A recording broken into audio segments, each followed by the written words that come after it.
अजी, क्या हमारी गरीबी कभी खत्म नहीं होगी?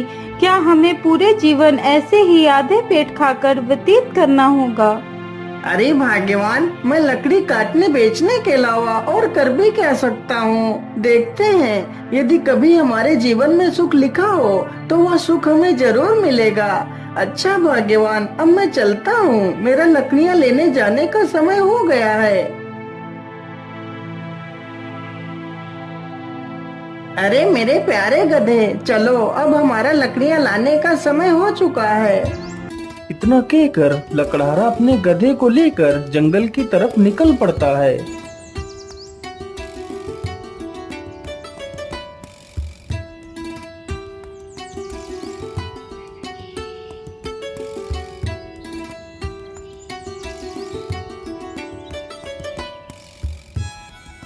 मेरे हिसाब से यही पेड़ ठीक रहेगा, चलो इसे ही काट लेता हूँ।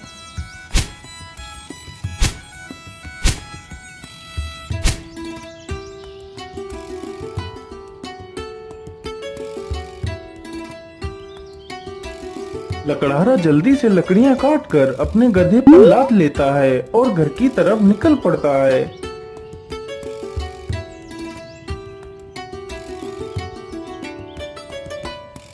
पानी, पानी, पानी, मेरी सहायता करो। अरे ये किसकी आवाज है? मुझे लगता है कोई तकलीफ में है, चलो चलकर देखता हूँ। लकड़हारा जल्दी से उसी ओर जाने लगता है जिस ओर से वह आवाज आ रही थी।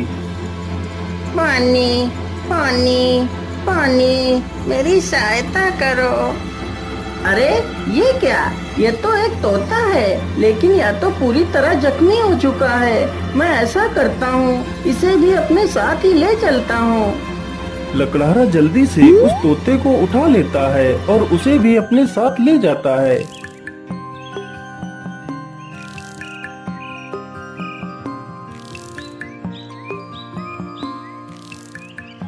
अरे भाग्यवान, तुम जल्दी से हल्दी और चूने का लेप लेकर आओ। मुझे इस तोते के जख्मों पर उस लेप को लगाना है। लकड़हारे की पत्नी तुरंत ही हल्दी और चूने का लेप लेकर आती है। लकड़हारा तुरंत ही उस तोते के जख्मों पर उस लेप को लगाने लगता है।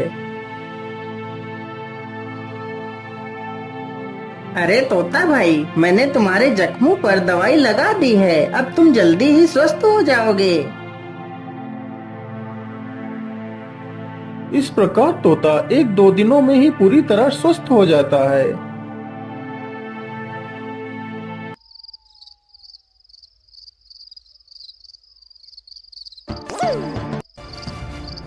चलो आज तो इसी झोपड़ी में ही चोरी कर लेता हूँ। हो सकता है इस झोपड़ी में ही मुझे कुछ काम की चीज मिल जाए। इतना कहकर वह चोर उस झोपड़ी में घुस जाता है। तभी वह तोता उस चोर को देख लेता है। अरे मालिक, जल्दी से उठिए, देखिए चोर आ गया। अरे मालिक जल्दी उठो। अरे मालिक जल्दी से उठिए, देखिए चोर आ गया। अरे मालिक जल्दी उठो। अरे वाह, यह तोता तो बोलता भी है, तो क्यों ना मैं इसी तोते को ही पकड़ ले जाता हूँ। बाजार में तो इसकी कीमत अच्छी मिलेगी, और तो कुछ इस झोपड़ी में दिख भी नहीं रहा है।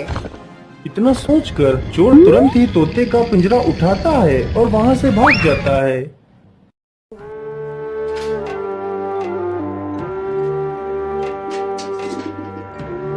चोर को चलते चलते रात से सुबह हो जाती है। ओहो, मैं तो रात भर चलते चलते कितना थक गया हूँ। चलो ऐसा करता हूँ, थोड़ा इसी पेड़ के नीचे आराम कर लेता हूँ, फिर सोचूंगा इस तोते का क्या करना है। इतना सोचकर चोर उसी पेड़ के नीचे लेटकर सो जाता है। तभी वहां से एक राजा अपने घोड़े पर सवार होकर निकलता है।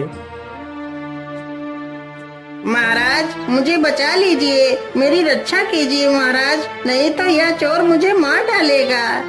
अरे ये कौन है जो मुझे मदद के लिए पुकार रहा है, लेकिन आसपास तो कोई नहीं दिखाई दे रहा है। अरे महाराज, उधर नहीं, इधर नीचे देखिए महाराज, मैं इधर हूँ। महाराज मुझे बचा लीजिए, यह चोर मुझे उठाकर ले जा रहा है। अरे वाह, यह तोता तो बोल भी सकता है। चलो मैं इस तोते को खरीद लेता हूँ। यह तोता मेरी पुत्री को बहुत पसंद आएगा। अरे ओ चोर, चल अब उठ जा। और कितना सोएगा तू? महाराज, मैंने कोई चोरी नहीं की, मुझे कुछ मत करना महाराज।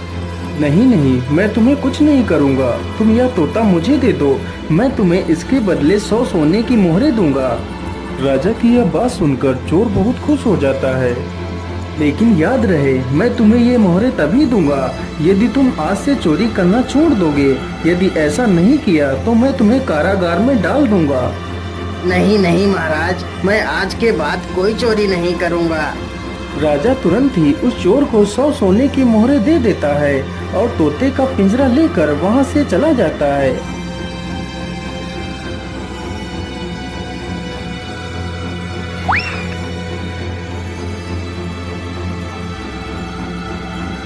अरे राजकुमारी, तुम कहाँ हो? देखो मैं तुम्हारे लिए क्या लेकर आया हूँ। अरे पिताजी, यह तोता तो कितना सुंदर है। हाँ पुत्री, यह कोई ऐसा वैसा तोता नहीं है। यह तोता इंसानी भाषा को बोल और समझ सकता है। फिर तो यह एक अद्भुत तोता है। पिताजी, आज से मैं इस तोते को अपने साथ ही रखूंगी।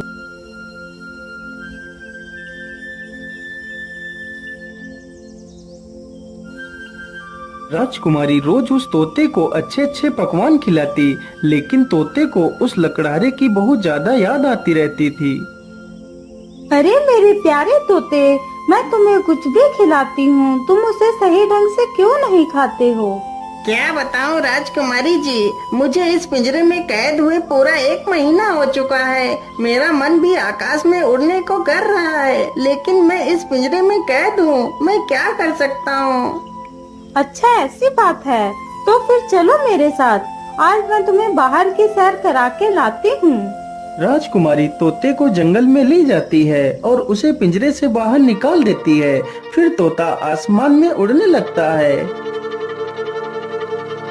अरे ये क्या, ये पेड़ इतना चमक क्यों रहा है? क्या यह पेड़ कोई जादुई पेड़ है?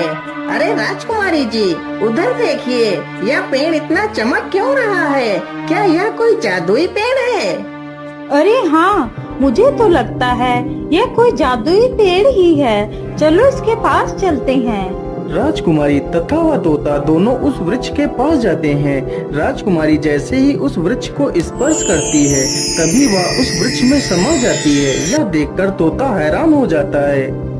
अरे राम राम राम, ये क्या हुआ? राजकुमारी तो पेड़ के अंदर चली गई। मुझे जल्दी से यह खबर राजा को देनी होगी।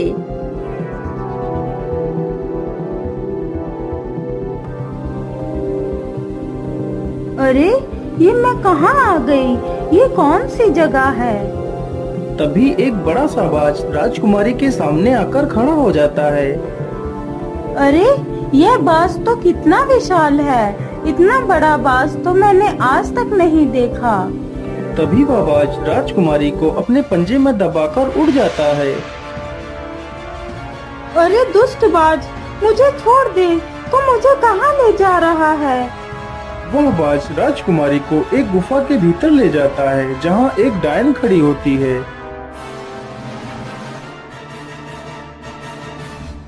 अरे कौन है आप और मुझे इस प्रकार यहाँ क्यों लाया गया है? मुझे छोड़ दो, मुझे वापस जाने दो।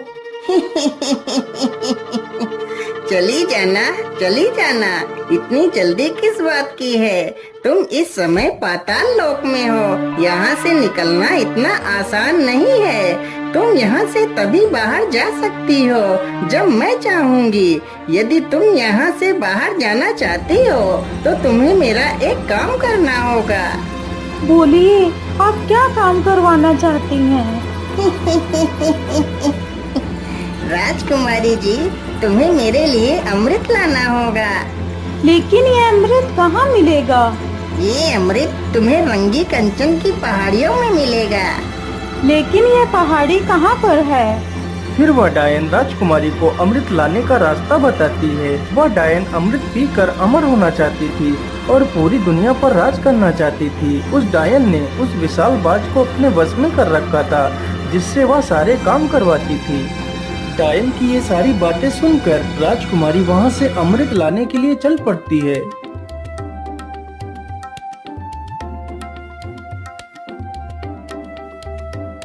राजकुमारी अमृत ढूंढते ढूंढते उन्हीं पहाड़ियों पर पहुंच जाती है जहां पर अमृत था। मुझे लगता है इसी गुफा में ही अमृत होगा। चलो इसके अंदर चलती हूँ।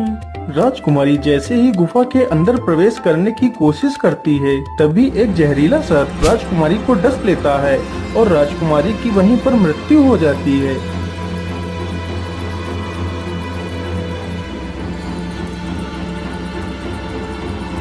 महाराज, यह वही पेड़ है जिसमें राजकुमारी समा गई है।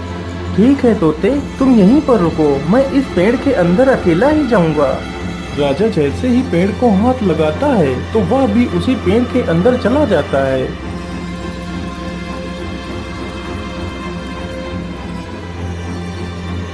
तभी वही बाज फिर से आता है और राजा को भी उठाकर उसी डायन के पास ले जाता है।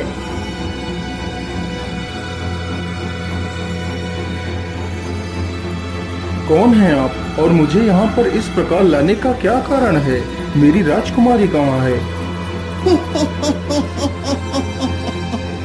अरे महाराज, आप चिंता ना करिए, आप जल्दी ही अपनी राजकुमारी से मिलेंगे। उससे पहले आपको मेरा एक काम करना होगा। ठीक है डायन, मुझे जल्दी से बताइए, मैं तुम्हारे लिए क्या काम कर सकता हूँ। फिर वह डायन राजा से भी उसी अमृत को लाने की बात कहती है। ठीक है डायन, मैं तुम्हें वह अमृत लाकर दे दूंगा, लेकिन मेरी पुत्री को कुछ नहीं होना चाहिए। इतना कहकर राजा अमृत लाने के लिए चल पड़ता है।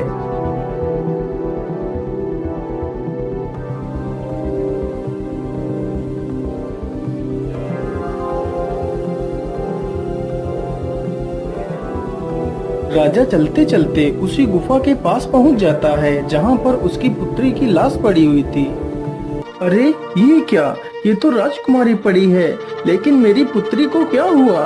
हे भगवान, मेरी पुत्री को तो किसी जहरीले सर्प ने डस लिया है। इसका मतलब उस दुष्ट डायन ने मेरी पुत्री से भी वो अमृत लाने को कहा होगा। अब मैं उस डायन को जिंदा नहीं छोड़ूंगा। मुझे लगता है इस गुफा में कोई जहरीला सर्प भी है, मुझे ध्यान से आगे बढ़ना होगा। इतना कहकर राजा राजकुमारी को वहीं पर छोड़कर आगे बढ़ता है। तुम्हारी हिम्मत कैसे हुई इस गुफा में आने की? मैं तुम्हें जिंदा नहीं छोड़ूंगा। सर्प जैसे ही राजा को डसने के लिए आगे बढ़ता है, राजा तुरंत अपनी तलवार से सर्प के 2 टुकड़े कर देता है। दुष्ट, तूने ही मेरी पुत्री को मारा है, मैं भला तुझे जिंदा कैसे छोड़ सकता था? इतना कहकर राजा गुफा में आगे बढ़ता है। राजा जैसे ही आगे बढ़ता है, तभी एक तीर बहुत ही तेज रफ्तार से राजा को छूकर निकल जाता है। तभी राजा अपने कदम पीछे ले लेता है। अरे ये क्या, इस गुफा में तो तीर की वर्षा होने लगी। अब क्या करूं, अमृत तक कैसे पहुंचूं? फिर राजा तीर चलने की प्रक्रिया को ध्यान से देखता है। अरे ये क्या, जब एक तीर इस दिशा से उस तरफ जाता है, तभी दूसरा तीर उस दिशा से इस तरफ आता है। इसका मतलब यदि मैं एक एक कदम आगे बढ़ाऊं तो मैं अमृत तक पहुंच सकता हूं। इस प्रकार राजा अपने बुद्धि के बल पर उस चुनौती को भी पार कर जाता है।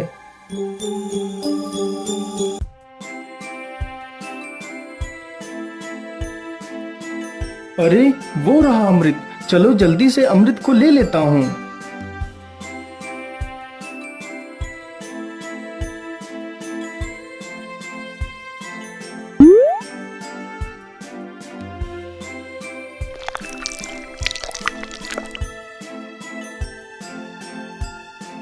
मैं ऐसा करता हूँ, पहले मैं इस अमृत को अपनी पुत्री को पिलाता हूँ।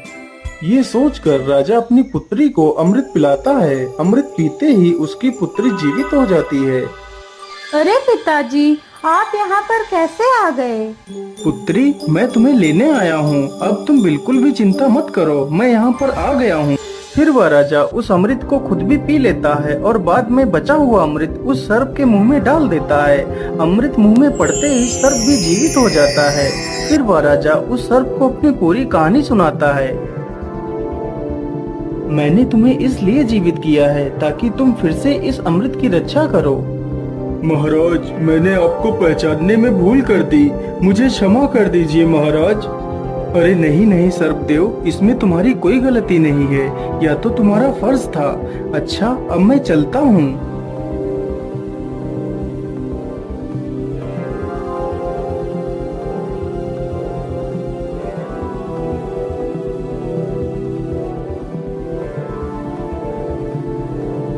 राजा उस बोतल में अमृत के स्थान पर एक तालाब से साधारण जल भर लेता है और डायन के पास पहुंच जाता है।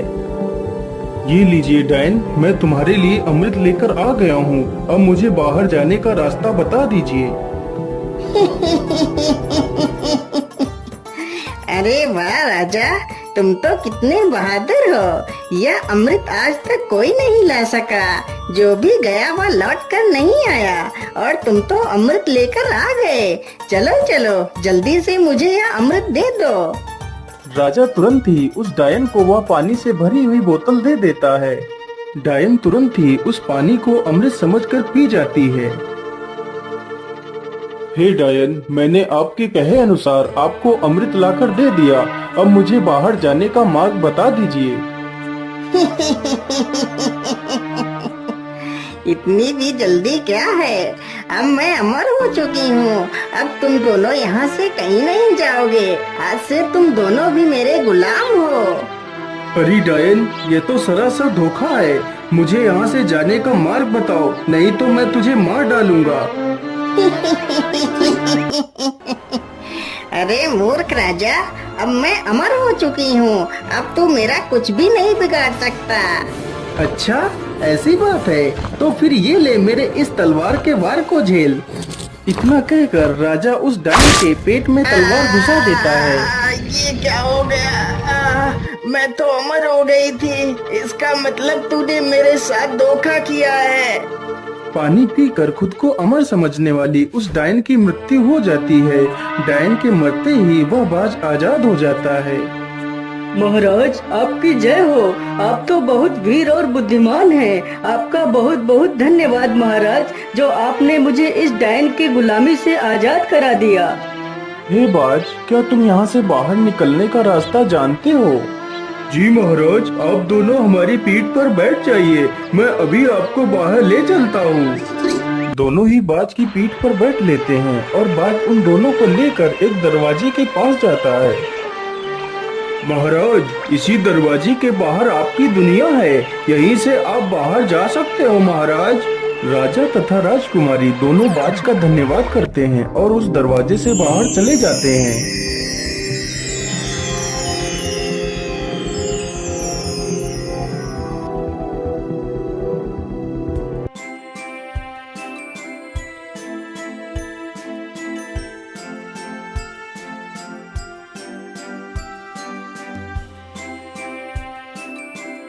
हे तोते, यदि आज तुम न होते तो मैं कभी भी अपनी पुत्री को नहीं पा सकता था। इसलिए मैं तुमसे बहुत प्रसन्न हूँ। आज तुम मुझसे कुछ भी मांग सकते हो।